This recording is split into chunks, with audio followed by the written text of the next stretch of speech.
दुलाराय बर' फरायसा आफादनि हांख्रायनाय बायदियै जोंहा दिनै बुहुमनां आबहावा सान वर्ल्ड इनभायरनमेन्ट डे आरो बे इउनाइटेड नेशनजों गनायजानाय बा थिखानाय मोनसे सान दिनैनि सानखौ गाजा गोमजायै मोजाङै मावफुंनो थाखाय दुलाराय बर' फरायसा आफादा जोंनि दालाय जोंनि दख'रा जोंनि जिल्ला आरो मिरु आफादसिम जोङो गासै लेभेलाव हाबाफारि लानानै इन्स्टिटिउसनेल प्लान्टेशन प्रग्राम जों बेखौ थिक खालामदों। जोंनि स्कुल कलेज जि दङ आनसलिक जिल्लाफ्रा गायगोन आरो बेवहाय मेनलि जोङो फ्रुइट माने ट्रिस जायफोराव माने फिथाइ सामथाइ जिफोर होयो बा बे फिथाइ सामथाइखौ जाहाथे जोंनि इयुन जोलैया फंबाय बिनानावा जाहाथे बेखौ बाहायनो हायो बा जानो हायो बेबायदि दंफां लाइफां गायनो थाखाय जोङो खावलायदों।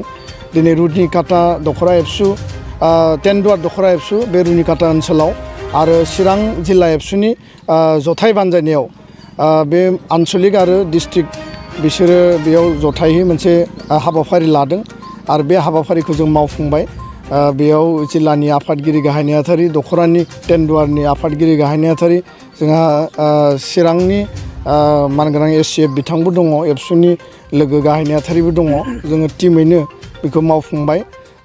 बिनि गेजेरजों आं मोनसेल' खावलायनो सानो जे जोंनि जि मिथिंगा जोंनि जि बुहुम मोनगु ग्रहनि गेजेराव बा गोबां नोङो ग्रह नक्षत्रनि गेजेराव जोंनि जि आर्थ बे मोनसेल' पृथिबि जेराव मानसिया थांना थानो हायो जिब जुनारा थांना थानो हायो बे दंफां लाइफां जायो आरो बिनि जि इक'सिस्टेमखौ जोङो रैखाथि खालामनांगोन संरैखा खालामनांगोन। जोङो नुदों जे सुबुं माहारिया गावनि निड्सखौ फुरा खालामनो थाखाय गोबां समाव हाग्रा बंग्रा दानस्रांनानै जों थादों। मालाबा हानि क्राइसिस जादों जों हाग्रायाव हाबनानै माने हा सिमफायदों माने दंफां लाइफां दानदों आरो माब्लाबा हाग्रानिफ्राय जोङो थांना थानायनि लाइभलिहुडखौ जोङो दिहुननायनि थाखाय हाग्रा बंग्रायाबो जोबस्रांदों। दा बेखायनो जिखिनि दासिम बड'लेण्डआव आरो आसामाव जोंहा माने हाग्रा ओनसोल बासायनानै दङ बेखिनिखौ जोङो बासायनानै लाखिनांगोन। कुनु कारनाव जाहाथे गोदानै हाग्रा सिमफायनाय जाया, कुनु कारनाव जाहाथे गोदान एनक्रचमेन्ट जाया, कुनु कारनाव जाहाथे इलिगेल माने ट्रि माने फेलिं माने दंफां लाइफां बा हाग्रा दानस्रांनाय जाया।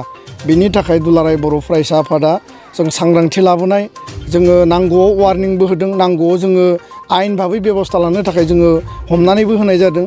खारन बे हाग्राया जोंनि सम्पद आरो बे सम्पदखौ जोङो रैखाथि गोनाङै बासायना लाखियोब्लासो जोंनि फंबाय बिनानाव फिसा फिसौआ जोंहा थांनानै थागोन आरो बिथांमोननि थाखाय जोङो मोजां पृथिबि समायना मोनसे बुहुम आरो समायना मोनसे मिथिंगा जों होनानै गालांनांगोन जेराव अक्सिजेननिफ्राय लानानै क्लाइमेट चेन्जनिफ्राय लानानै जाहाथे बेयाव थ्रेटेनिं बेयाव खैफोद गोनां जाया।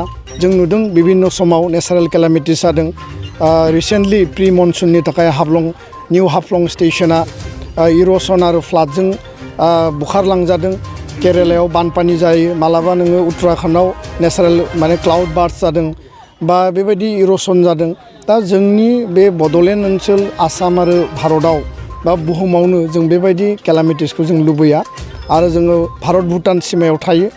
गोबां अखा हायो आरो गोबां अखा हानायनि थाखाय बेयाव हा खुरखानाय इर'सन जों जानायखौ नुयो आरो जोंनि मिथिंगायाव जुदि दंफां लाइफां गैयाबा बे इर'सना बारा जागोन। मालाबा जोंनियाव द्रट जागोन, मालाबा जोंनियाव फ्लाड जागोन आरो इर'सन जागोन आरो जों लुबैया जे गुबुनाव जानाय बायदि केलामिटिसा जोंनि जायगायाव जाथों आरो बिनि गेजेरजों जोङो खहा जाथों जों बेखौ लुबैया।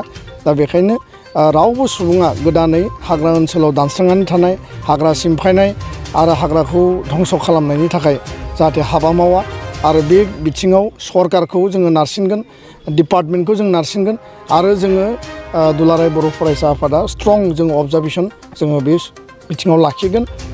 आं बेखिनिखौ बुंबाय। सार थांनाय मोनायावदि आमथेखा ओनसोलावहाय मोनसे गुलि गावनाय जाथाय जादों बेनि सायाव मा बुंनो सानो सार? आमथेखा बाजाराव आरो लोगोसे क'क्राझारनि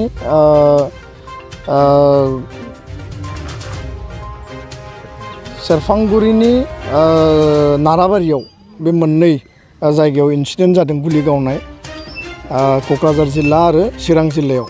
दा बे मोननै जायगायाव जि मोनसे दुखुनांथाव लोगोसे सिनाय मोनै दुथांफोरनि बा बे मोनसे गाग्लोबनायानो होनना बुंनांगोन बे जि जाथाय बे जाथायखौ दुलाराय बर' फरायसा आफादनिफ्राय जोङो गोथौयै आरो गोख्रों रावजों सोंखारिदों।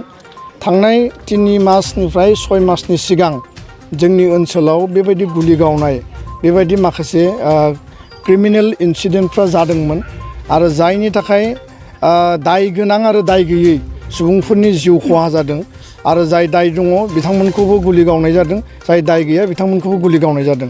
जों मालाबाबो लुबैया जोंनि जायगायाव एनादार बेयाव ब्लाड सेड गुलि बारुद बेयाव हाथियारनि मोनसे थासारि जानायखौ जों लुबैया आरो आमटेकानि जि इनसिडेन्ट बे इनसिडेन्टखौ लानानै दुलाराय बर' फरायसा आफादा पुलिस बिफानखौ आसाम सरकारखौ जोङो हम डिपार्टमेन्टखौ गोख्रोङै जोङो दाबि खालामदों जे बिनि सायाव गोख्रों तदन्त जानांगौ, दायनिगिरिखौ हमनांगौ आरो दायनिगिरिया आयेन बायदियै साजा मोननांगौ। जायफोरा बेबायदि इनसिडेन्टखौ खालामदों, जायफोरा बेबायदि जाथायाव इनभल्भ, आं खावलायगोन बर' हारिनि ग्रेटार इन्टारेस्टआव आरो जोंनि ओनसोलनि पिसनि इन्टारेस्टआव जिहेतु मोनसे सुक्ति जाबाय, सुक्तिनि उनाव जिहेतु जोङो गासै संग्रामनि नामाव जिखिनि जोङो हाथियार लादोंमोन बे हाथियारखौ जोङो गथायबाय आरो बिनि उनाव जोङो जोंनि ओनसोलाव हाथियारनि कुनु बेबायदि थासारिखौ जों लुबैया आरो जि बे आयेननि हाथियार लानानै जाय बेक्तिफ्रा जाय सुबुंफोरा बेबायदि हाबाफारिखौ मावबाय थादों बिथांमोनाबो संयम जानांगौ आरो बे लामाखौ गारनांगौ आरो फारसेथिं दायनिगिरिनि सायाव प्रसासना बिनि सायाव एक्सन लानांगौ। आं बे बाथ्राखौ गोख्रों रावजों बुंदों। दा बबे इनसिडेन्टखौ सोर खालामदों आरो मानो खालामदों बिनि सायाव कुनु दासिमबो मिथियाखै। बिनि सायाव स्ट्रं सिम्बोरगावनि जि नाराबारिनि जाथाय आरो चिरां जिल्लानि आमटेकानि जाथाय बिनि सायाव स्ट्रं तदन्त जानांगौ, आं बेखौ खावलायबाय। गोजोन्थों।